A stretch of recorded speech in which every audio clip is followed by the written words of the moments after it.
ലിഷോയിലേക്ക് പോവുകയാണ്. ലിഷോയി, തളിയിലെ ഒരു പോളിംഗ് ബൂത്തിൽ നിന്നും നമുക്ക് നീണ്ട നിര കാണാമായിരുന്നു, വലിയ ക്യൂ കാണാമായിരുന്നു. സമയം വൈകിട്ടും എന്താണ് ഇപ്പോഴത്തെ ഒരു സാഹചര്യം? ഇപ്പോഴും ഇവിടെ പോളിംഗ് തുടരുകയാണ്. ഇനി ഏകദേശം ഒരു 50ഓളം പേർ ഇനിയും ഇവിടെ വോട്ട് രേഖപ്പെടുത്താനായി ഉണ്ട്. ആദ്യഘട്ടത്തിൽ സ്ത്രീകളും പുരുഷന്മാരും ഉൾപ്പെടെ വലിയ നിര തന്നെയായിരുന്നു ഇവിടെ ഉണ്ടായിരുന്നത്. 6 മണി കഴിഞ്ഞിട്ടും ഏകദേശം 100-ലധികം 150ഓളം ആളുകൾ ഇവിടെ ഉണ്ടായിരുന്നു. ഇപ്പോൾ സ്ത്രീകൾക്ക് മുൻഗണന നൽകി സ്ത്രീകൾക്ക് ആദ്യം വോട്ട് ചെയ്ത് ഇവിടെ നിന്ന് മടങ്ങാനായുള്ള ഒരു സൗകര്യം ഉദ്യോഗസ്ഥർ ഒരുക്കിയിട്ടുണ്ട്.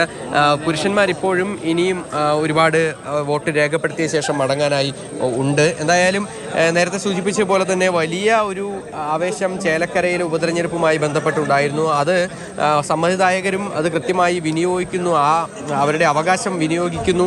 ആരും തങ്ങളുടെ വോട്ട് പാഴാക്കാൻ തയ്യാറല്ല എന്നുള്ളതിൻ്റെ ഏറ്റവും വലിയൊരു ഉദാഹരണമാണ് നമുക്ക് തളിയിൽ നിന്ന് കാണാൻ സാധിക്കുന്നത്. എന്തായാലും ഇപ്പോഴും ഇവിടെ തുടരുകയാണ്. ഇനി ഏകദേശം ഒരു 45 മിനിറ്റോളം എടുക്കും. സാധാരണഗതിയിൽ നേരത്തെ പോളിംഗ് നടന്ന അതേ സ്പീഡിൽ തന്നെയാണ് ഇനിയും പോളിംഗ് തുടരുന്നത് എങ്കിൽ ആ ഒരു അത്രത്തോളം സമയമെല്ലാം തന്നെ എടുക്കും എന്നുള്ളതാണ്. ചേട്ടാ, എങ്ങനെ എത്രാമത്തെയാ? ഇനി എത്ര ടോക്കൺ? എത്ര ടോക്കൺ? 11.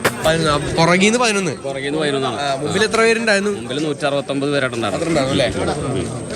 അതാണ് 169 പേർക്കോളം ടോക്കൺ കൊടുത്തിട്ടുണ്ട്. ഇപ്പോൾ അവസാനത്തെ 11, അതായത് പുറകിൽ നിന്നാണ് 1 മുതൽ ടോക്കൺ കൊടുത്ത് മുന്നിലേക്ക് എത്തുക. അങ്ങനെ ഏറ്റവും അവസാനത്തിൽ നിന്ന് 11ാമതായി വന്ന ആളാണ് ഇപ്പോൾ നമ്മളോട് സംസാരിച്ചത്. എന്തായാലും ഇനിയും ഒരുപാട് ആളുകൾ മുന്നിൽ ഉണ്ട്. നമുക്ക് ആ ദൃശ്യങ്ങൾ തന്നെ കാണാൻ സാധിക്കും. പോലീസ് അകത്തേക്ക് ആരെയും കടത്തിവിടാതെ കൃത്യമായി ടോക്കണൊക്കെ നൽകി ആ വോട്ടിംഗ് അവസാനിക്കുന്നത് വരെ മറ്റു പ്രശ്നങ്ങളൊന്നും തന്നെ ഇല്ലാതെ ഇത് തുടരുന്നതിന് വേണ്ടിയുള്ള ക്രമീകരണങ്ങൾ എന്തായാലും ഒരുക്കിയിട്ടുണ്ട്.